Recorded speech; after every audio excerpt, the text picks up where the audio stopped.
It's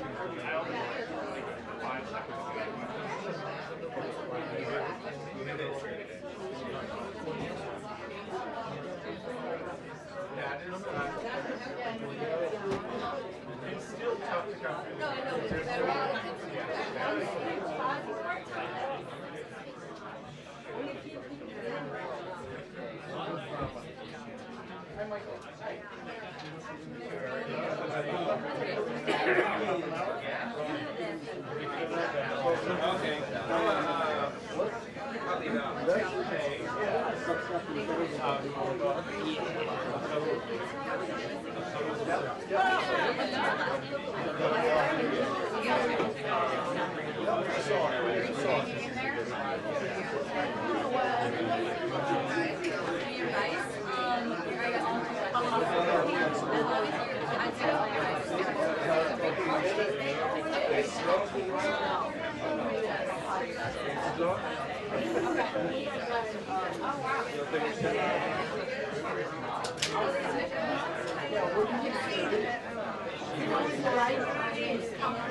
I gotta restart my roller.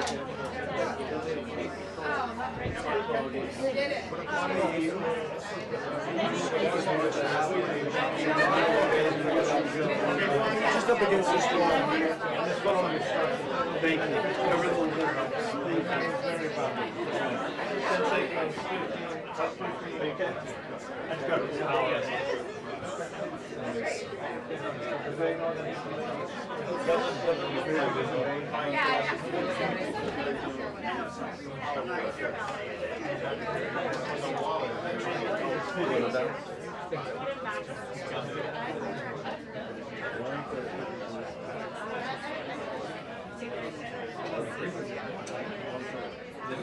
Well, I'm worried.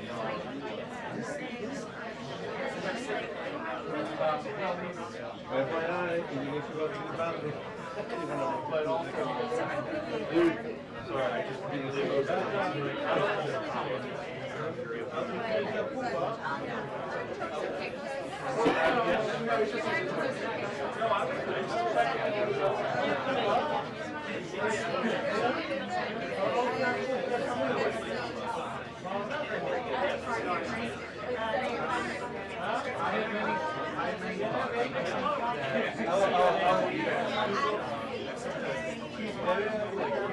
Not the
Breaking the people's things.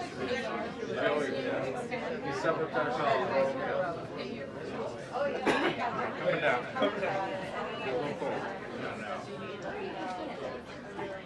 Did we count?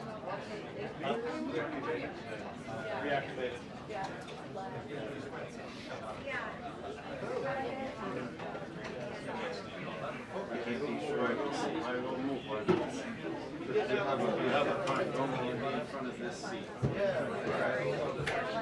No one's. They are plugging the box. They were doing construction.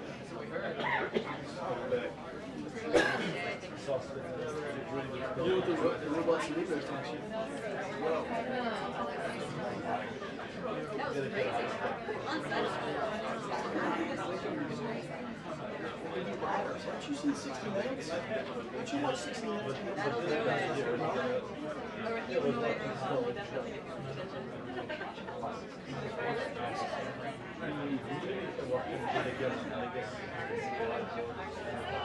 That's great. Send you a whole week of filming.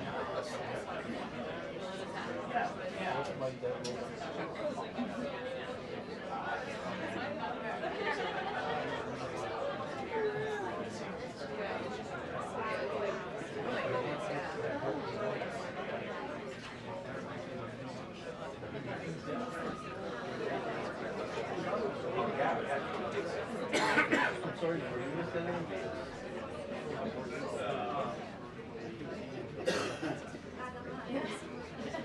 then you know if you want more, you do set an application.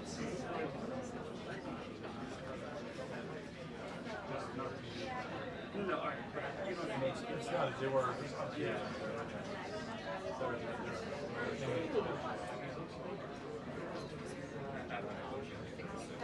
Oh, did he want?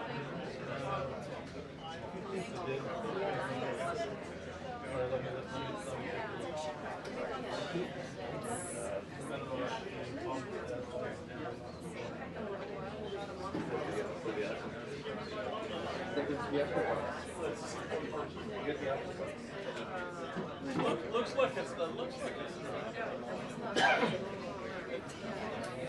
Can you go to the slide though?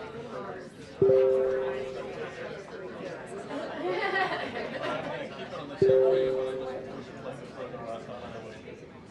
I just is it where are you feeding us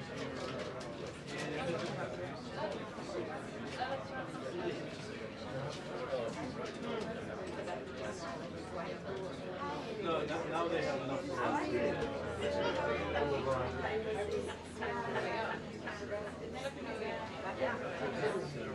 I go to China.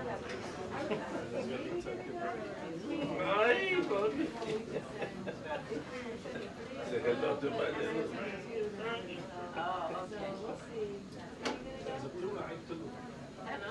Yeah. I haven't seen you in APEC when you come now last year.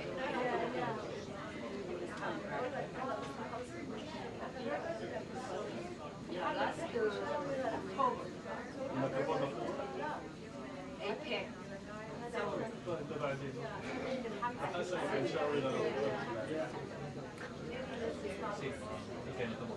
This year in China. Yeah. In China?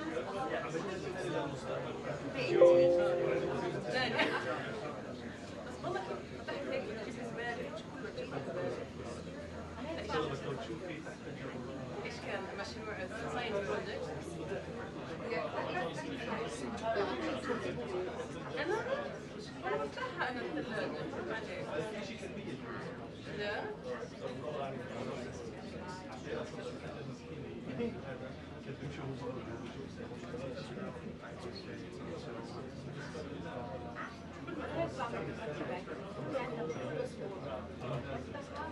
لا صوت الزبالة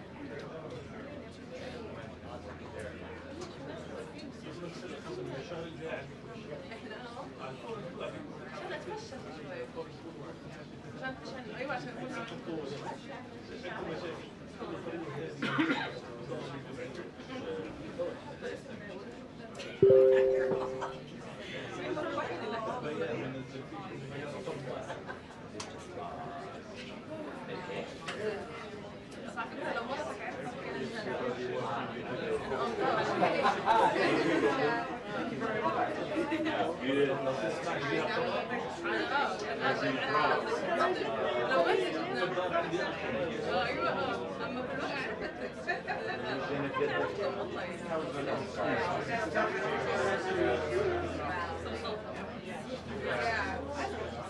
My main focus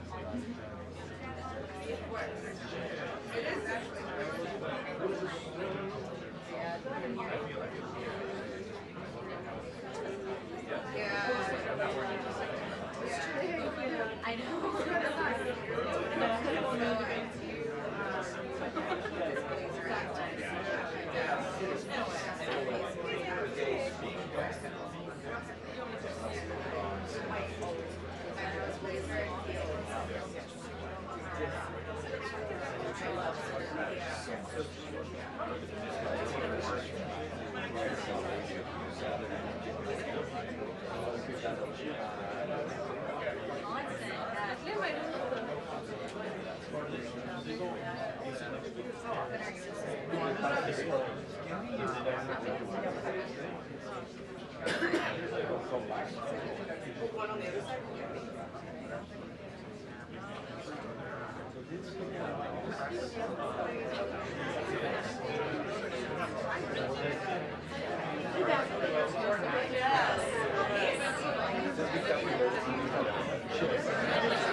أنا هيك حاسة إنه إحنا بنحكي أنت في أنت الشركة قدم لهم طلب. كانوا 30 يوم.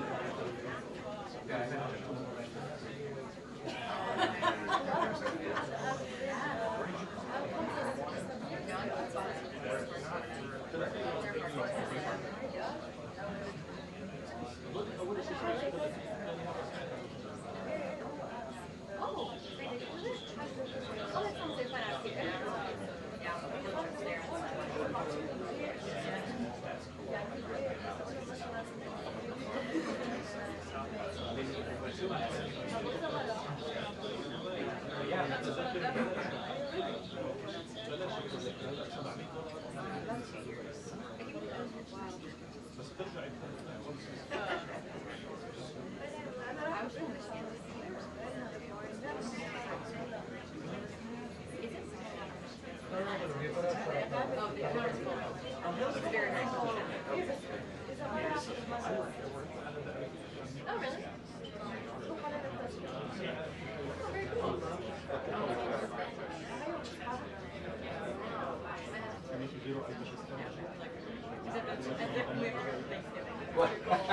That I don't like it so much. I like it this summer a lot. I absolutely.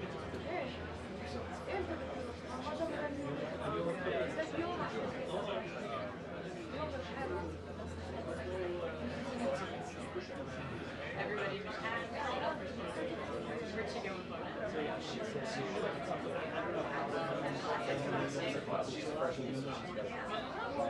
Oh yeah.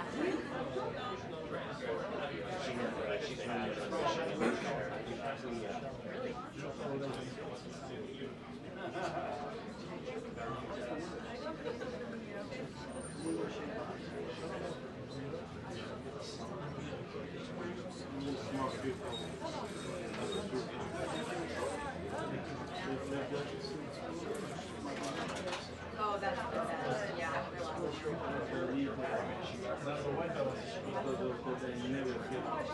That's the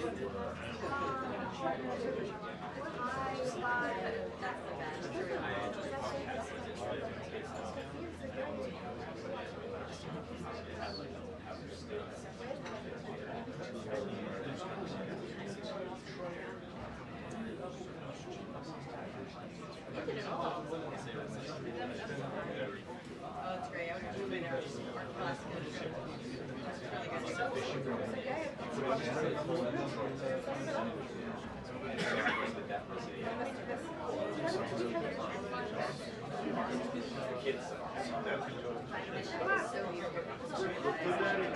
That West Michigan area.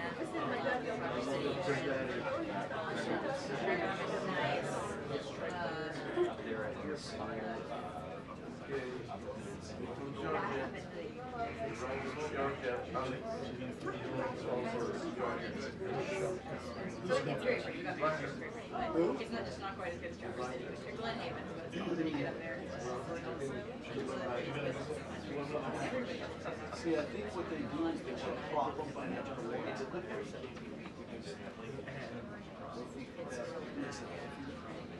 Understand that the smell of cut grass. In the allergy season, it's probably the best spot.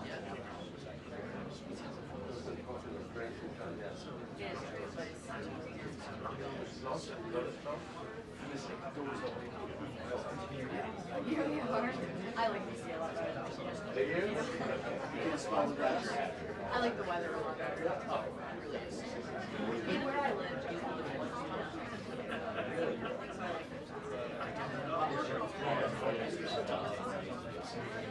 we were an hour and a half from Chick-fil-A, Trader Joe's. It was funny to be able to go here.